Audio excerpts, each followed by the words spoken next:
You're getting these alerts, the emergency alerts on your phones. So I was in a room the other day where 3 different people got the alerts at different times on different phones, didn't get them on one phone, got them on another phone. I got one on my phone at around 4 o'clock, and then I got another alert about 3 hours later. So I was curious, and so were some other people about that. So we reached out to local tech blogger Kevin Andrews. He's our, regular morning show contributor. But he was kind enough to spare a few minutes for me on this important topic today and explain what's happening with all our cell phones when these alerts go out. Good afternoon, Kevin.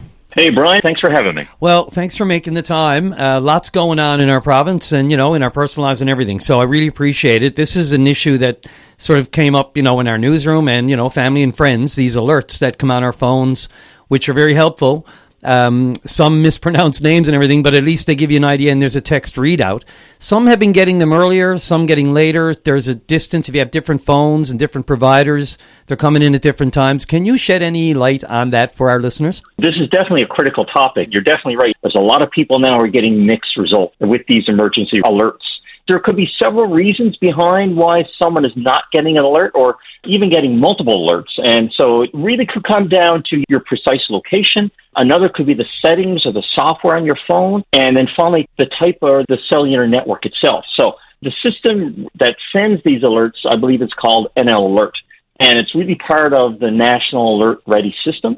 And so people should really think of it as like a broadcast, like a radio signal, but it's only sent to a very specific area. So if you talk about precise location being an issue, then we really have to talk about what they call geofencing. And emergency alerts are sometimes geographically targeted, which is a process they call geofencing. And that means that alerts are intended for specific areas deemed to be at immediate risk. For instance, an evacuation alert for a portion or an area is sent to specific cell towers that serve those specific communities. And if a person is located just outside of this defined zone, then their phone may not receive that alert, even if they're geographically close to the affected area. So you could be on one side of the street and get it, and while your neighbor's across the road, and if they're outside of that geofence, then they're not going to get it. This is often the most common reason for the discrepancy of some people getting alerts and other people not. Yeah, that explains that part of it. So in my mind, it immediately sort of absolves the big providers because it's not just them. Most people just go right to their providers. Oh, this is Roger's fault, or this is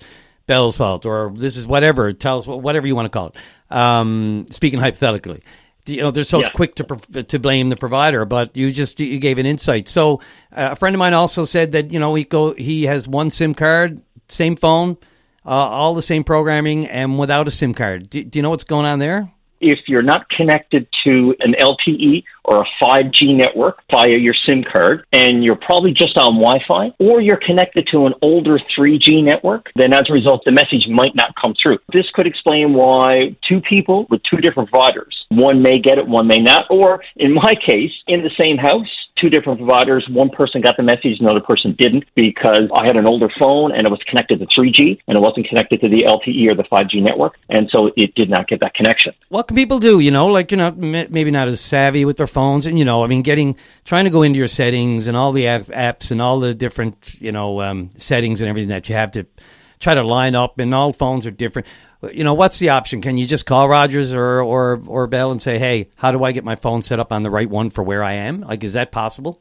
I'm sure if you talk to the service providers, they'll certainly talk you through it. One of the first things they're going to ask you is your phone software updated? If they're not diligent with updating their software, that'll be the first place where they will start. I would say to people, too, instead of just relying on one particular alert message, I would rely on other sources of information, too. If it's not coming up in your phone, be proactive about that. Check the government's NL Alerts page, nl.gov.nl.ca/alert. If you go there, you will definitely get the most updated information. They also have a really good active wildfire dashboard map. You're looking to get some information and your phone is just not giving it to you, I would certainly be diligent there and look for other sources of information. And my thanks again to Kevin Andrews there, our local tech blogger and regular morning show contributor, speaking there about the alerts on our phone.